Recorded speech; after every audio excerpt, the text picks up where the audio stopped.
What's up? What's up? What's up, y'all? Welcome to another episode of Hyping It. Yes. How y'all doing today? We already got the day started off with a couple good jokes from Mr. Ranch there. Yes. Well, Yep. this is what episode 5 we on now? Yeah. This is fine. You've been good. Man. Well, y'all talk to us. Talk back to us there in the chat. We see y'all on here. Yes. Say, hey, Hey, hey. Priska. That's Priska. We got Christian Bale. Oh, that was the rest of that joke.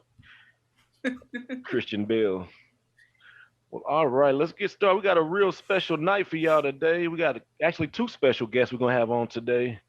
And first, before we get started, Kalisha, you want to go ahead and let them know what hype is?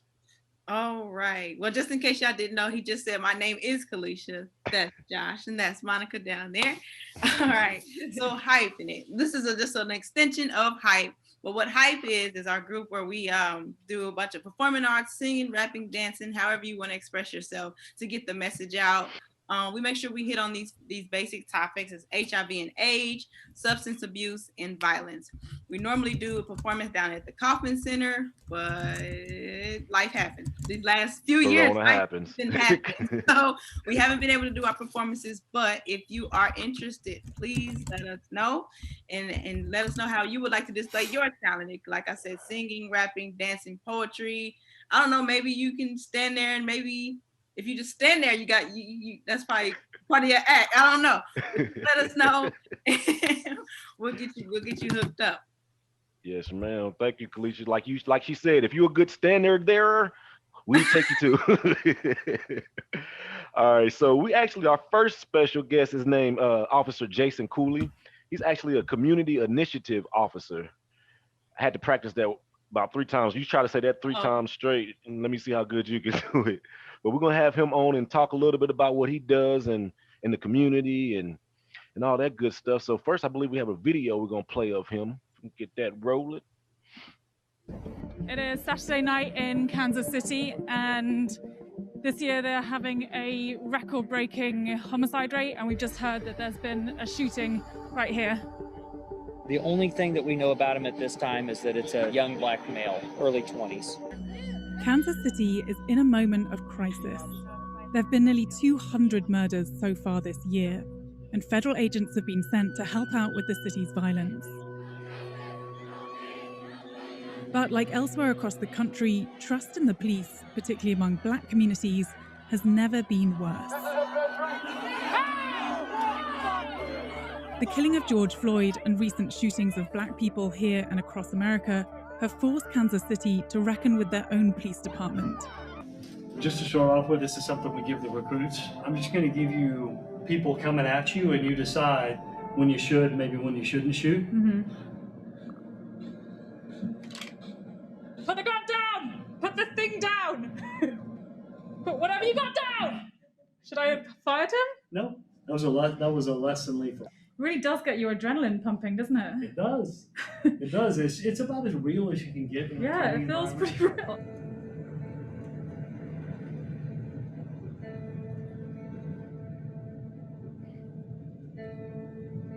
Back away, sir. Back away, sir. Put the weapon down, sir. Put the weapon down. Give me the fucking burn!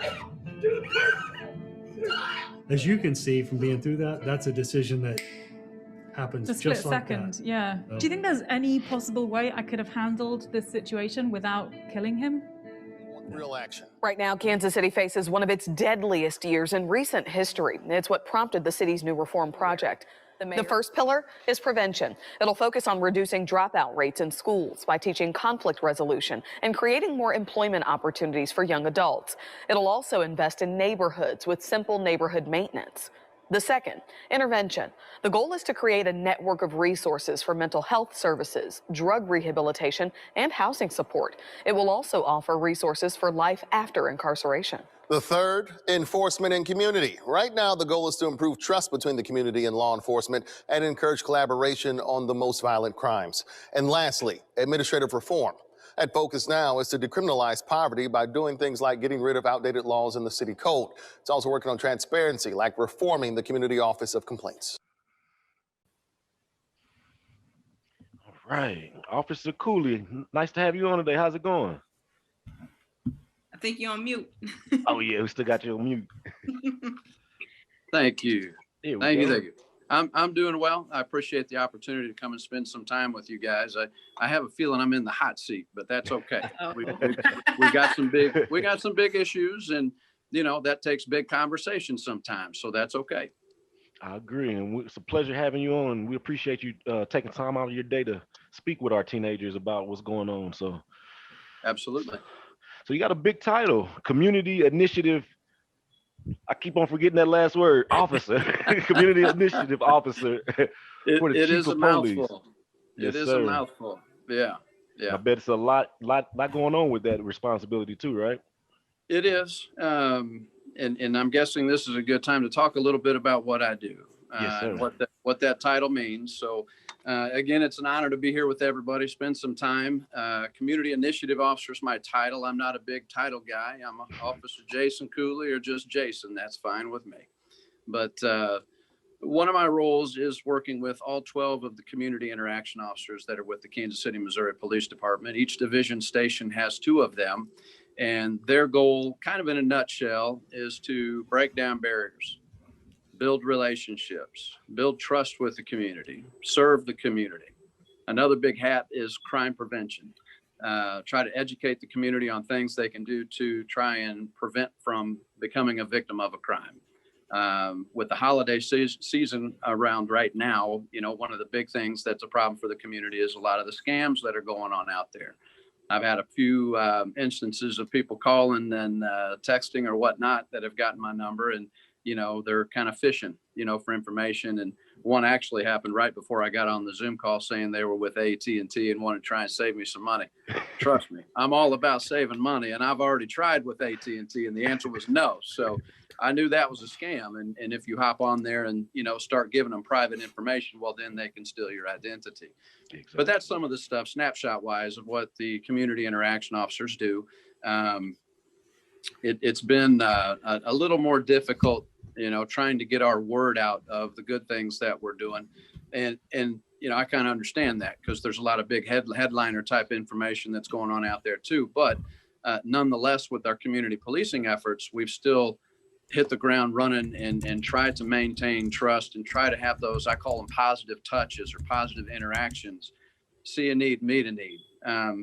I'll share one quick data point as far as, and I'm pretty sure probably most everybody in this room doesn't know from the food distribution side of things what Kansas City Police Department's done this year, but we've actually been a part of providing over 525,000 meals to residents in Kansas City this year. And that's been our effort to try to, have those positive interactions, positive touches, but also provide some stabilizing factors to the community. And one of those staples, that provides stability to folks is food. Very simple. It's a necessity for everyone, but that's enough meals for every single person in Kansas City, Missouri, to have one meal this year. So, that's just one quick example of some of the work we've been doing. In addition to working with the community interaction officers, I also work with the chaplain program. And when we got started with this, in this position, working with the chief, one of the things he wanted to do was to enhance and improve not only the CIO program, but also the chaplain program. So when we first started, we were with 6 chaplains, and we're now at 12. We've got 2 going through background check right now. And basically what a chaplain is, it's a faith leader that's in the community, a pastor with a proven track record of work with the community, with the police. And they avail themselves and volunteer their time to the police department to just be available as faith leaders, kind of a ministry of presence, and try to provide opportunities. We talk a lot about wellness, but police officers are a part of the community as well, and we have to worry about our wellness also. So, on a typical day of a patrol officer, for instance, probably 90% of that officer's day is of a negative nature. And what I mean by that is they're going out to help. They're going out to serve. They're dealing with a lot of the negative issues that a lot of people, unfortunately, are having to deal with in the community. And they reach out to 911 to get assistance with that. So as you can imagine, 90% of your day in and day out at work, of being of a negative nature and problem solving, trying to help people out, can kind of wear on you. So Yeah. with the chaplain program, the idea is to have an anonymous source for those officers to have an outlet, someone to talk to, someone to get some spiritual assistance and guidance. Exactly. So those are some of the things. I could talk forever, as you can imagine, but I'll stop it right there. That's some of the stuff I'm involved with, some of the tasks that the chief has me working on. Exactly. Sounds like a lot you're dealing with. It can get busy. Now you mentioned headlines earlier and all the stuff going on in the world. How do you feel like 'cause we deal with a lot of teenagers and youth in the community? How do you feel the youth should view the police in the community with everything going on and all these big headlines that they see? Well, the difficult thing is with the headlines they're seeing, I can understand they're being concerned. I can understand there being, some mistrust perhaps, or lack of trust. Mhm. And that's where I want to applaud you guys for at least giving me the opportunity to come and spend time. I see the pathway forward for all of us through this is to simply spend time with each other, have a better understanding of each other. And I'm not coming on tonight to say that the police department is a perfect organization, because we're not. That's not perfect. Because why? Because humans are involved. However, we do a lot of good. We do a lot of things right. Just in 2019, we had over 1 million calls for service come into our 911 call center. Think about that for a minute. Over 1 million. Over 720,000 of those we actually responded on. So think of those calls for service as touches and interactions between the police and the community. And then not to mention, and I have to throw this out, we do bump into a lot of people that quick trip when we're getting our coffee, right? Always. So, even when we're not on calls for service, we're driving past people, we're driving down the block, we're stopping to get something to eat, so even more than 720,000 interactions we've had. And then obviously looking at the headlines, there are some where things have not gone well. Things have gone in ways that we would not like to see. And, but when you look at the overall scope of the overall amount of touches and interactions we have, it's an extremely small percentage. And again, not to say we're perfect, but we are very appreciative for the opportunity to be here and spend some time with everybody tonight. So Officer Cooley, hi, Officer Cooley. I just got the chance to see you this weekend in the cold over at the Breakfast with Santa event. So masked up and social distanced. Yes, had a great time. So question for you, with all of the things that we're seeing in the media right now, especially with me as a therapist, and kids are, taking all this in. We talk about vicarious trauma and secondary trauma, and they're seeing these things, and there are some real issues going on between community and policing right now. How do you really try to make the youth feel comfortable during this time? How do you talk to them about and create those relationships, especially during COVID right now? I know like there's the PAL unit, and are you able to keep that interaction up during barriers like COVID? Yeah, that's the obstacle. That's the hurdle, right? And it's also partly the reason we got in the food distribution business, because we had to be creative. I call it COVID community policing. The Kansas City Police Department had to totally rewrite the book on how we engage the community in a community policing fashion because of COVID, and the requirements and the distancing. And we're working with Pastor Edwards and getting to the heart of the matter right now, and he's planning for a vigil event next Monday, where they're going to be putting crosses out in front of a church over in Brookside for every single homicide victim, and we're partnering with them on that. But the unfortunate thing is we're not able to all be there in person to engage and honor those victims. So we'll have to do it virtually, because a lot of the families of the fallen victims are going to be there in person, and that's the way it should be. But we got to be creative. We got to continue to be creative, especially as it relates to engaging youth. And that's where obviously we want to continue to work with you guys, continue to partner with you guys. And let's face it, we could use the help. We've had a record year in homicides. I just checked before I hopped on. We're up to 171 homicides as of yesterday.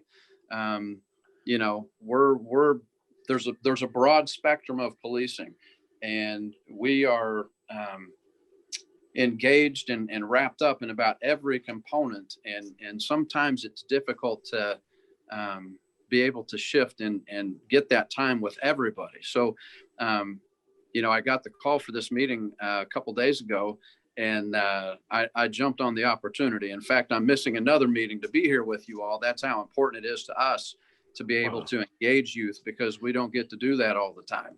And I will say there's been discussions as it relates to youth. And the name of the organization is escaping me right now. It'll pop in my old brain here eventually.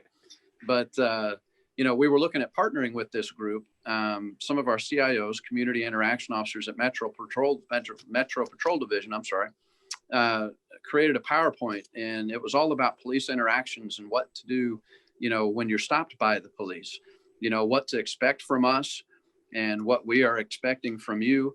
And they created that PowerPoint, but the problem is getting the in-person ability to have that. So, maybe we tweak that into a virtual version and try to work through it. The benefit of the in-person is we get to do some role playing with it.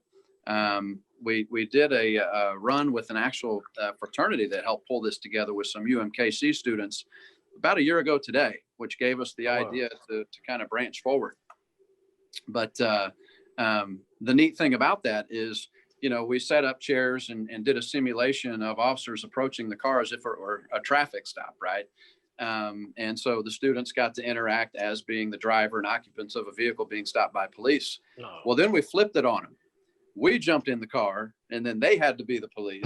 And then we kind of gave them the what for a little bit, and they weren't sure quite what to do, when we were lipping back and not following their expectations. So it was very educational on both sides, and just good quality time. I think that's what we need more of, is just good quality time with each other to answer the difficult questions, and hopefully some easy ones too.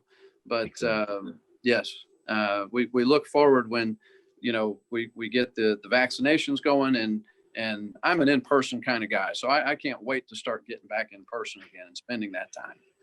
You and me both. I'm tired of this house. Yeah, I hear you. All right, Officer Cooley. Before I ask my question, if anybody in here has any questions, go ahead and post them in the chat.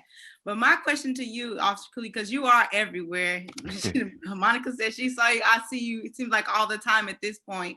But my question is, why do you think, with everything that's going on in the media and then you kind of hit on this question a little bit, but why do you think there is such a disconnect between the community and police officers, and how, or do you have any strategies or any ways other than, showing up in the community? What other ways can we fix that? How can we bridge that gap? Yeah, I think more, and I'm going to have to plug my phone in. It's getting low on battery here. I forgot to recharge it. I've been on quite a few Zooms today. See, this doesn't happen in person. When you're in person, you can't just disappear in person. Yeah, you just drink more coffee. That's what I hate about Zoom. Exactly. That's how you get rejuiced. Mm-hmm. So I know there's and repeat the word for me, the separation. What did you call that? Disconnect. Thank you. The disconnect. I'm not saying there's no disconnect. I know there's a disconnect, but I do want to point out that it might not be as much as folks think. I'll use the time frame of the riots and protests on the plaza, for instance. During that time frame, we had 25,000 calls for service come in through our call center, and the majority of those calls were coming from people in the 3rd district. And so my point is that those were 25,000 contacts during that time of people reaching out to the police for help. So if they didn't trust us or didn't want to be around us or need our assistance, then the calls wouldn't come in. So there's a need for a response when people call 911 and they need that assistance. So I did want to point that out. And then I gave the example earlier of the and let me scroll through and find some stuff here real quick. I'll pull up the community interaction officer stat data for 2019. They're currently catching up their logs because they haven't really had time to do a whole lot of data entry this year, as you can imagine. But in 2019, the CIOs just themselves, those 12, only 12 officers attended over 1,000 community meetings and events. And that number, I don't know that we'll meet the same number of meetings and events. However, the amount of people will be more because of all the food distribution stuff we've been doing. We've been handing out food. We've been handing out masks. We've been handing out hand sanitizer. We've been partnering with churches across the city. Just in 1 week alone in October, which October is Crime Prevention Month, we partnered with Getting to the Heart of the Matter, and we participated in a U.S. Department of Justice National Faith and Blue Weekend, where we had 8 large-scale events around that city from October 9th through October 12th. So these are just some of the things. I mean, easy child identification events where we're out and we're fingerprinting kids, because one of the big things that hasn't been discussed that was being discussed before COVID hit was human trafficking. Those problems and those issues don't disappear because of COVID, right? Yeah. They're still there and they're underlying. And so we still have to be mindful of those types of things. Every Friday night through the summer, each division station, so a number of 12 Friday nights through the summer, and we had to be very cautious not to get out on social media because we were fearful of protesters, showing up at the events when we're trying to just show some kids a good time in the community, right? So each division station held 2 separate Friday night events where we brought out jump houses and food, and we just spent time and let everybody take a break from the COVID stuff for a while, and we got the opportunity to just rub elbows in a positive way. So there's been a ton of stuff going on. Now, let me get back to your point of, and what's the word again? The separation. Oh, the disconnect. The disconnect. I apologize. It's been a long day, but there definitely is some disconnect, and there definitely has been some things run in the media about KCPD. I don't really want to get into the weeds of what Jason Cooley believes is factual and what Jason Cooley believes might not be. We've got work to do, right?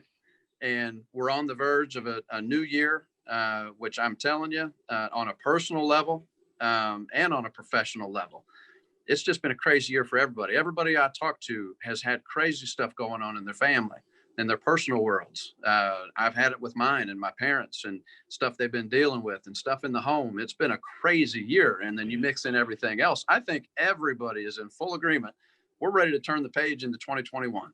So we've got work to do. And what can we do to just give that gift of time to each other, sit down and talk. I've been with your group, I believe it was roughly about a year ago, perhaps. With Pastor Sandy Wainwright, and we got Callie was just telling me about that. Time. That's right, and we look forward to doing more of these, and just spending time. And let's just talk about ways that we can move forward, make each other safe, make each other safer. We have an interest in being safe. I know the citizens have an interest in being safe, and just more engagement opportunities. And we're open to that. Totally open to that. Yeah, I talk a lot, don't I? I apologize. I have another interview question that they were putting here in the chat. We do have teens here on the phone, so a lot of them are driving. So can you let us know what can these teens do, or anybody in general, what can they do to avoid being shot or anything like that while driving? But be getting pulled over. I guess I should phrase it that way. Sure. So, I want everybody to know, and I had the benefit of my dad being a police officer, but my dad had this discussion with me when I was a teenager and first started driving about what to do when you got pulled over by police, right? So first and foremost, you get pulled over by the police, hands on the steering wheel. Always keep your hands in plain sight. Probably not the best idea to immediately start asking, why did I get stopped, right? Give the officer an opportunity. If the officer is doing his job right and approaches the vehicle, he should be courteous, he should be professional, and he should explain the reason for the stop. Now, whether you agree with that stop or you disagree with that stop, my recommendation would be just keep that opinion to yourself for that time, right?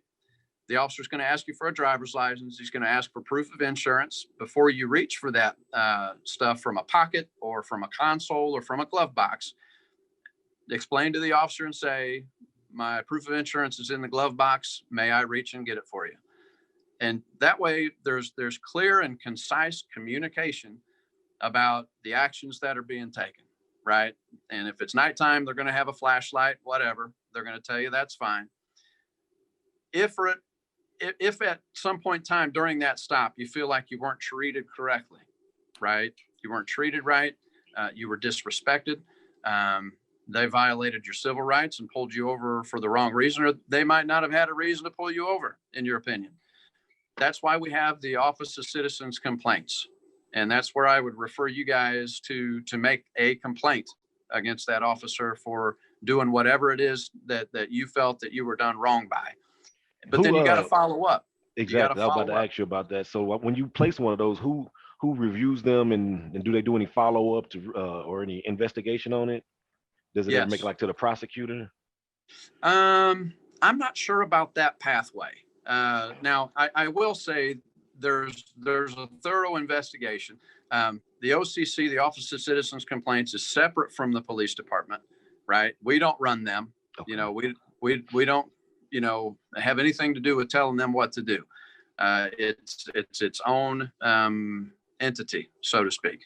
And you know, obviously, if something criminal surfaces as a result of that investigation, keep in mind all of our stops are recorded in audio. Coming soon will be body camera, so there'll be audio and video, which is obviously great technology to be able to look back on and look for those wrongdoings, right? The key is the follow-up part, though, because I hear often that people file the complaint, but then OCC, or if it gets referred over to the Internal Affairs Unit to investigate, they can't get the folks to come back in for that statement or whatever the case may be. So be sure and follow up. You know, that's important because we have a vested interest in knowing if one of us is out there not doing the right thing, because that person is making the rest of us look bad, and that makes all the rest of our jobs that much harder to build those relationships and serve the community in a better way. And one follow-up question on that: is it funded by like is it like nonprofit, or is it funded through the police department, or? I would have to ask on that one. I'm not quite positive. Yeah, I would have to check on that one. But I'm happy to do so and follow up with you guys. Oh, we sure appreciate that. Yep. Let me write that down real quick. Okay. And while you're writing that, let's see if anybody else has questions. All right, guys, you got any more questions out there for Mr. Cooley? I wish I had his last name when I was a kid. I probably would have had more friends. Oh, dude, I got called Kool-Aid and all kinds of stuff. Kool-Aid. Be careful what you ask for. All right. Well, it looks like we are at time anyway. So we appreciate you coming on here, Officer Cooley. Thank you for answering our questions. I know one quick question. They say, do officers have to wear masks? Yeah, that's something that's come around here recently with the mayor's most recent orders. When we're in contact with the community, yes. I just helped out a stranded motorist last week and put my mask on before I approached the car to talk to her. And, just make sure everybody's safe. And, there's just different kinds of safety these days, right? So we have to take all of that into consideration. Sir. It's a good question. Mr. Cooley, like she said, we definitely appreciate you for taking some of your time out today to speak with us and teach us some things. And you make sure you stay safe out there while you're keeping us safe. I'm going to do it. You guys do the same. Again, we can't thank you enough for the invite. Continue to invite whatever you guys need. Just say the word. We're there. Yes, sir. We'll do. You take care. All right. Thank you so much. Everybody do the same. Merry Christmas. Happy New Year. Oh, to you and your family as well. Thank you much. Mm-hmm. Bye-bye. Bye. All right. That was a good talk with Mr. Cooley there. So now it looks like we have another special guest. You want to introduce him, Kalisha or Monica?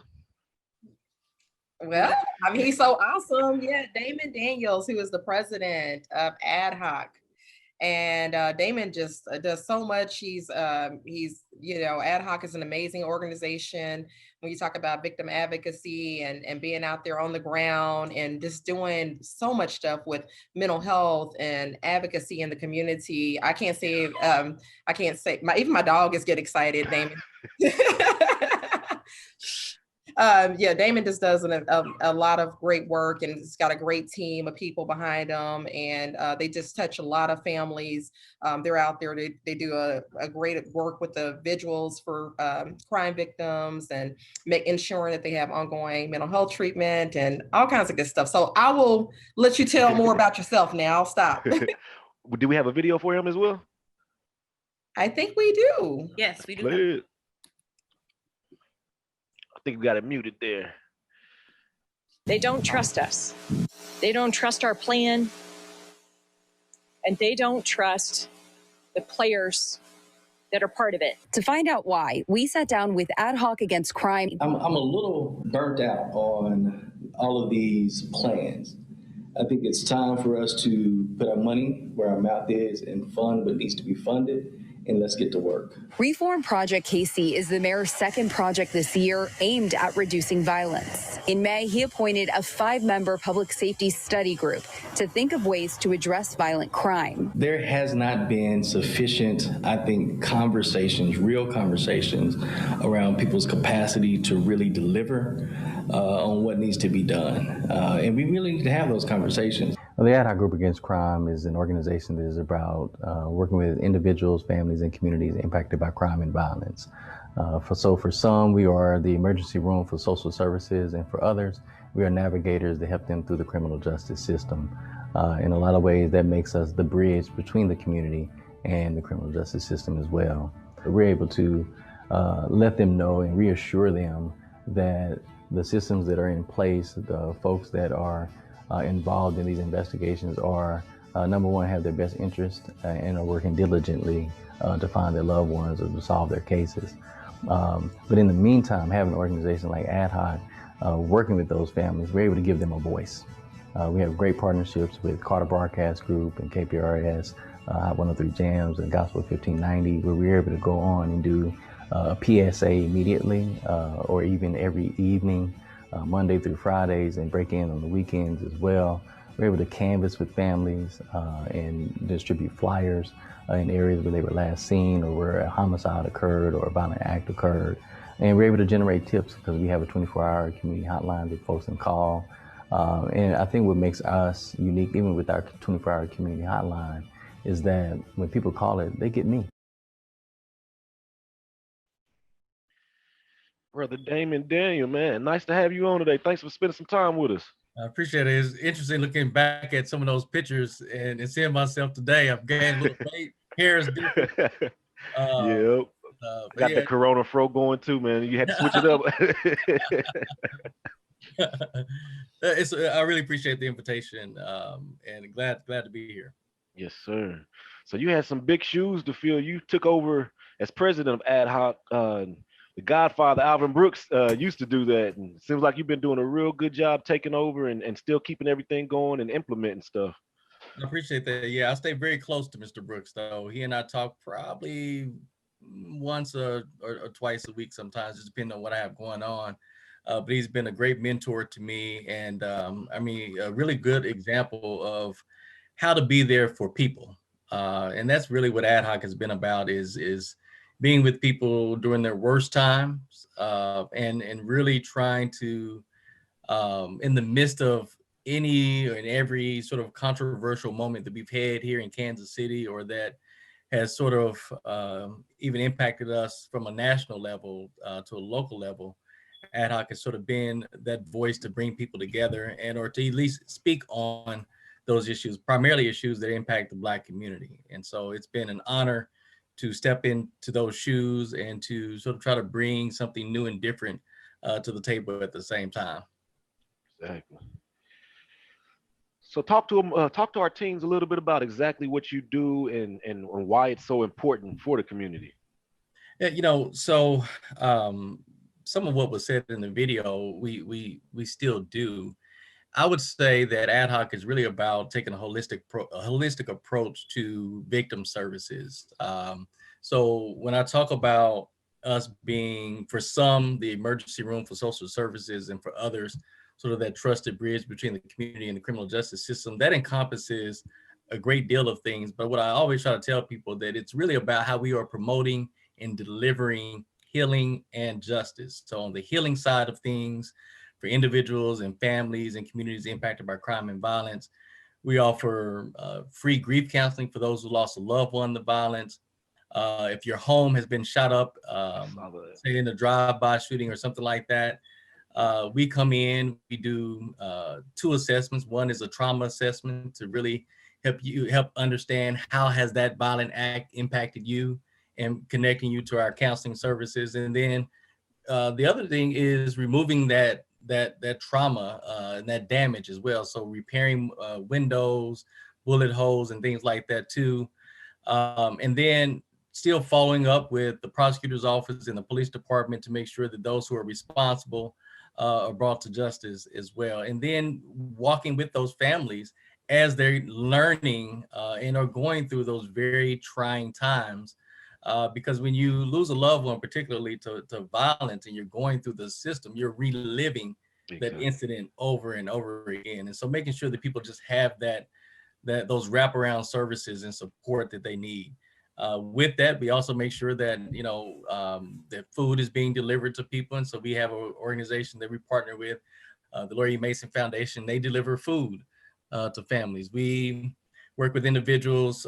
We still have a great partnership with Kansas City Police Department, as well as the prosecutor's office and other municipalities in Jackson County, where if there's a issue in terms of someone's life is in danger, and they have been cooperating with law enforcement, and the persons that are responsible for the shooting or death of their loved one is still after them, and that's been validated by the police department, we will help relocate that individual as well. And so we do a little bit of that too. On the justice side of things, we, not only as it relates to, reuniting families and things like that and helping solve crimes, we have a partnership with Kansas City Municipal Court, for example, where we offer alternatives to people being incarcerated as well. So we have a diversion program that we've been doing actually for the last 5 or 6 years with Municipal Court.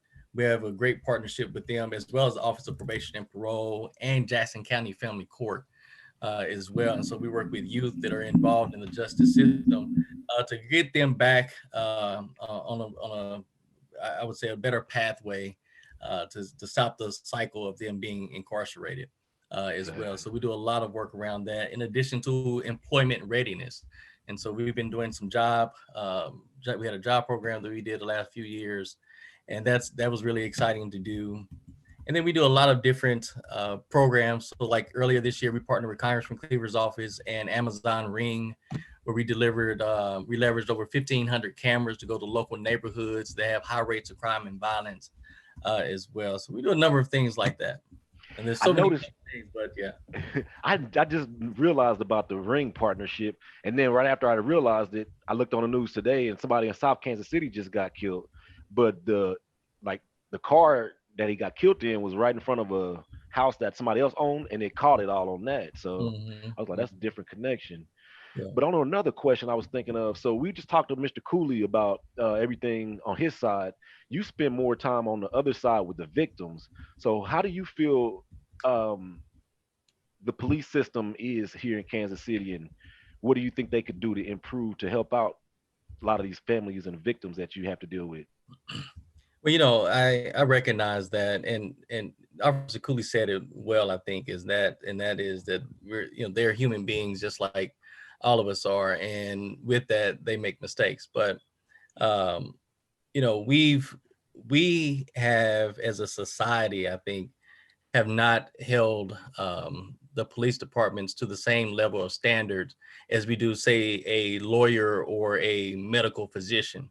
If a lawyer did something that was unethical, they would lose their license to practice. Or if a doctor, committed malpractice and accidentally killed someone, they wouldn't be able to practice anymore. But yet we allow police officers to shoot unarmed people, and yet they can go and still return to work, after, a week or two off, paid time off, and back to work. And so there's things that we have to, as a society and as community members, rethink, and start to push to hold them more accountable for that.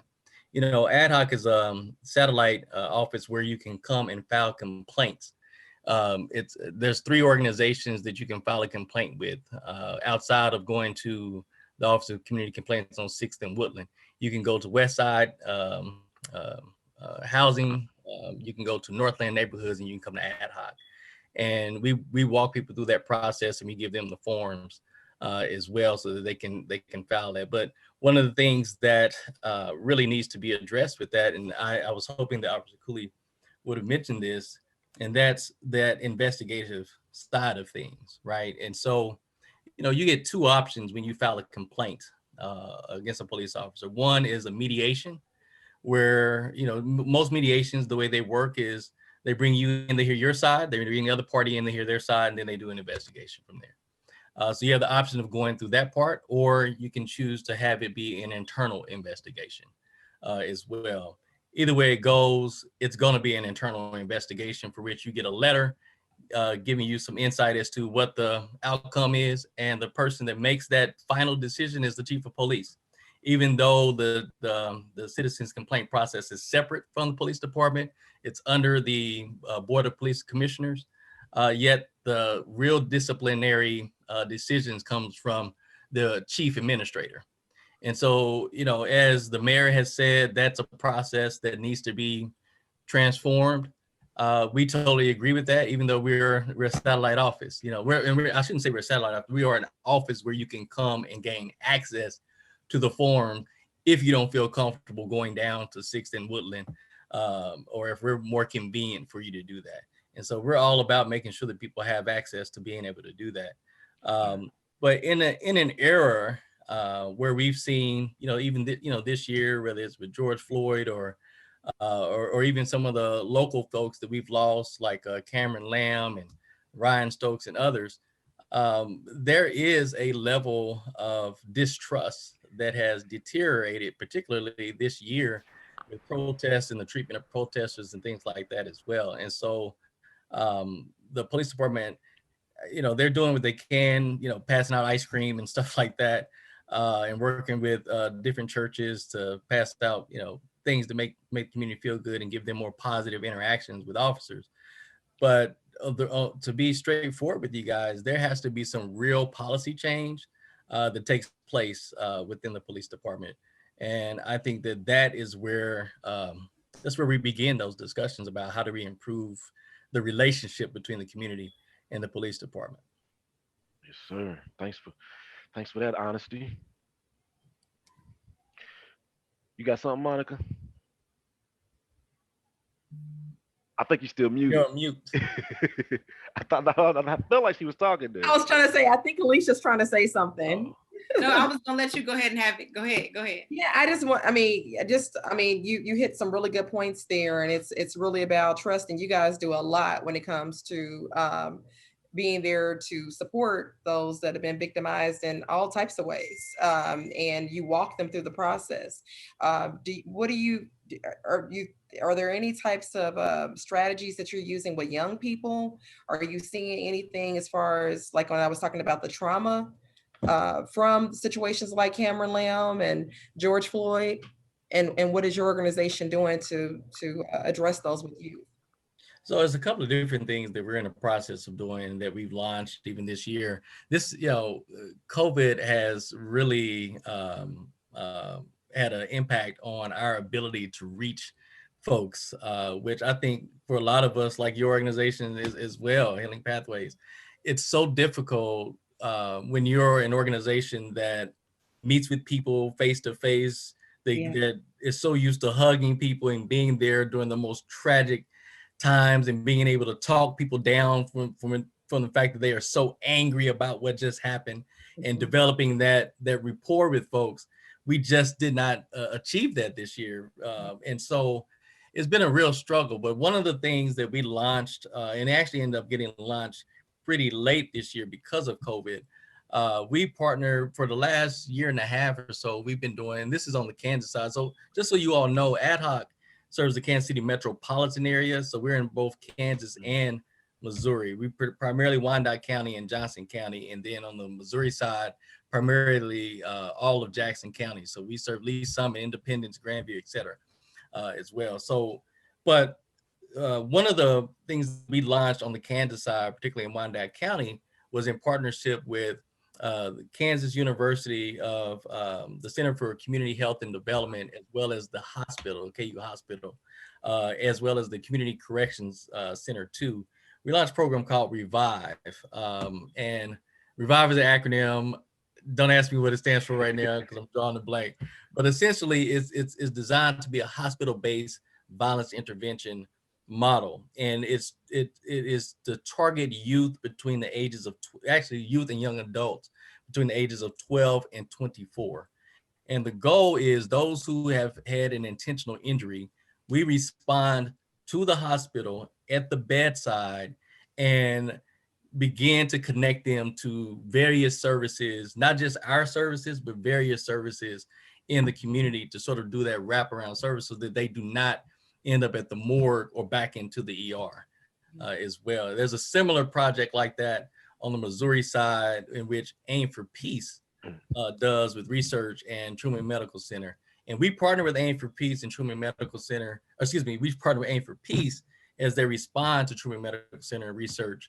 And so they make a lot of referrals to us for our counseling services, as well as our relocation services as well, and some of our crisis case management things that we do. And so those are some of the things that we do when it comes to really trying to reach youth who've been involved in violent acts, whether they've been a shooter or someone who's been shot, and we're just trying to intervene and stop it before someone dies. And then on the flip side of that, we've been doing some work over at East High School, as well as Wyandotte High School too. And so we have what we call I refer to it, there's a clinical term, cognitive behavior intervention, which is essentially just providing problem solving skills, critical thinking skills, and social skills, and also trying to talk to kids about their resiliency and how they are coping and dealing with trauma as well, and helping them recognize the various signs and symptoms of trauma, and then giving them the skills necessary to communicate that as well. And so we've been doing a lot of that. And again, I wish we didn't have this pandemic. I think we would have a lot more impact. There's one last thing I'll talk about that we're launching in 2021. We did some of this throughout 2020 we did some test runs. We did a series called The Epidemic of Violence. And it's something that we really began to do and talk about late in 2019. And then we did our first webinar series in March. And so we started doing these every 2 weeks. We were doing a webinar series around different aspects of violence. And we did one on youth violence, we did one on domestic violence, et cetera. Well, we've kind of evolved a bit, and we have what's coming up is called Ad Hoc University. And this is going to be our sort of avenue. And I would love, I have our director of crisis intervention, as well as our community resource advocate. I would love to have them come back and talk to you all about the Ad Hoc University, because it's really about really reaching our young people. For me, it's so important to reach our young people, because when I look at the homicides that we have in our community right now, we're at, as Officer Cooley said, 171 in just Missouri, Kansas City, Missouri alone. Well, a little over 30% of those are young people that are 24 years of age and younger. And so for me, that's our future. And 66% are African-American males, and about 12% are African-American females. So the majority of those we're losing look like us on this webinar, right? Exactly. And so for me, it's like, how do we really reach folks in this climate, in this current environment? So one of the things we're going to be doing is a lot more using social media to reach more of our young people, but putting out these videos that are really about educating the public on some really key things. And so that's coming up. I think our first one will be, I think January 15th or something like that. So it's coming really soon. All right. Yeah, Well, that's cool. I mean, you guys do a definitely love to lot have of, that. yeah, but so listen, we talk about kids and we talk about, do you guys use Facebook and Instagram? How are you? And a lot of kids are scared. You guys have a great relocation program. I will say we've utilized it quite a bit. And a lot of kids, they're scared, they're feeling traumatized. They don't know who to turn to. They don't want to be known as the snitch. How do you, I mean, let's just talk to, because we got some young ones in the group tonight. Yeah. What would you say to those kids, Damon? Well, first let's talk about what a snitch is, Man. what a witness is. Okay. So, our Jackson County prosecutor, Jean Peters Baker, will tell you this, and I got this from her.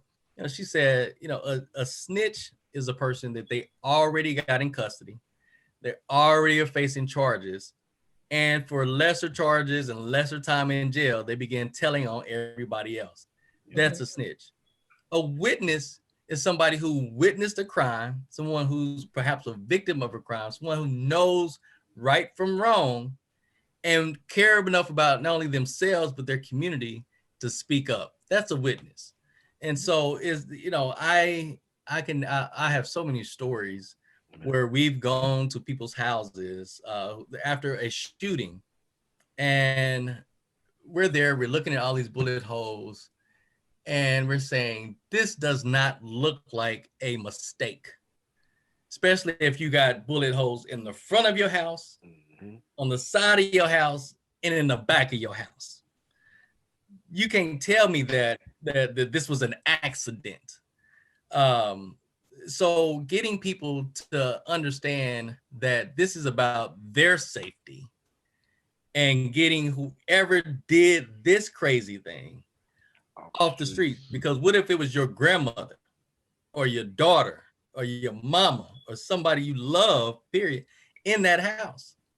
So we have to get people to understand it's about getting these bad seeds. And there's not a lot of bad people in our community.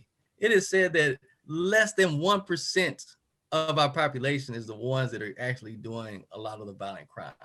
So we outnumber them, but yet we allow them to stay in our community, and we're going to continue to suffer the consequences if we don't speak up as well. And so that's yeah.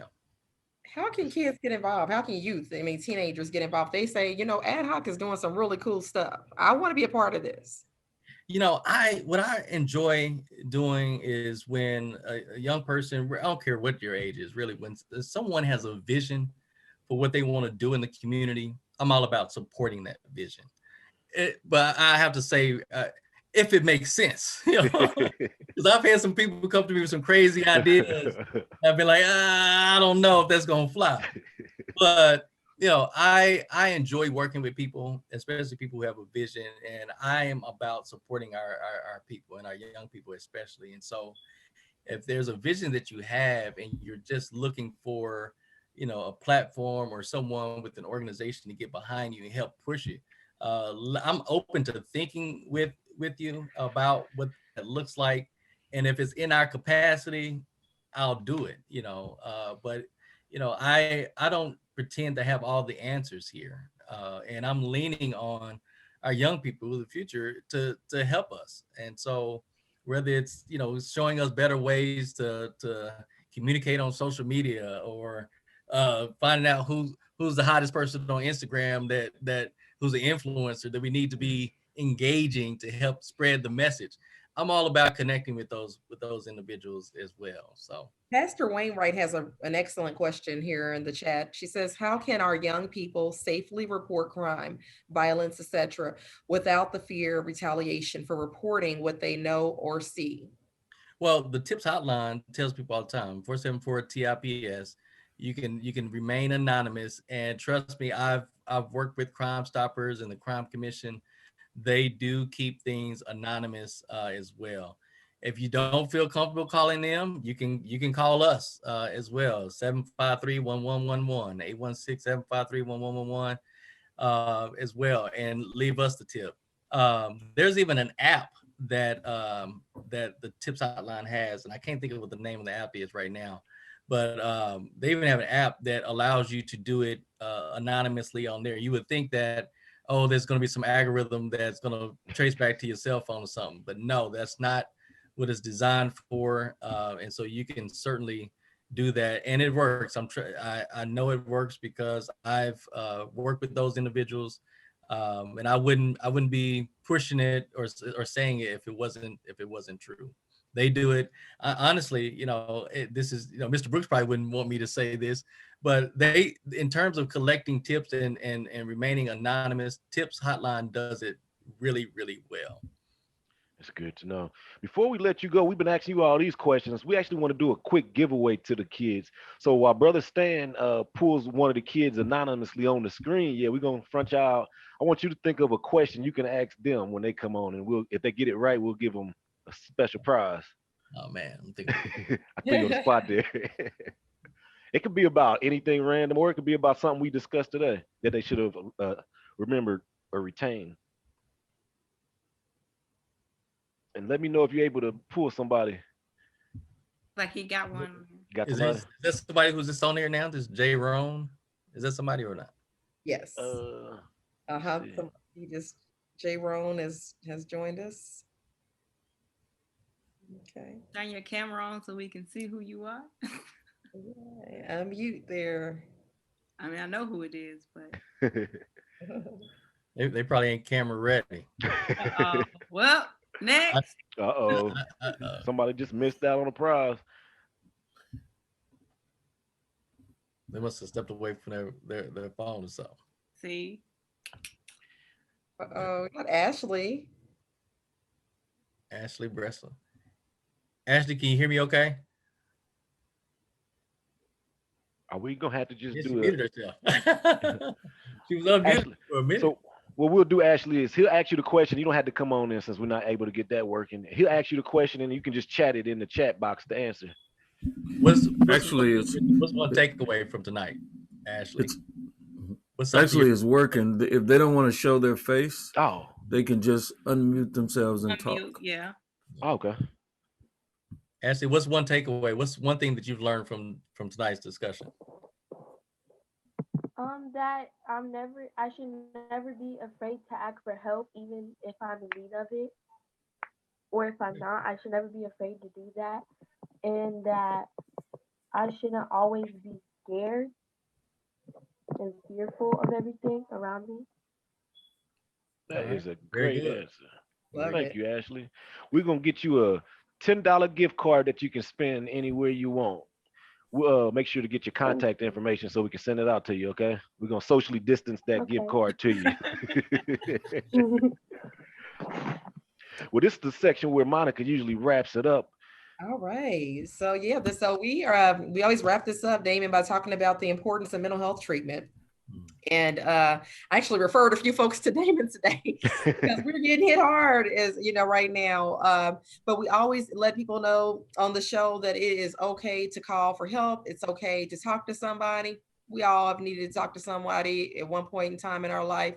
And we have a number right here for you. If you're feeling that you've got some decisions and feelings that you need to work through, please call 816-531-4683 extension 10. 816-531-4683 extension 10. Thank you guys for joining us tonight. And thank you, Damon. Thank you. A lot of great information you gave us today. Thank you. I appreciate the invitation. Yes, sir. See y'all next Tuesday. Bye.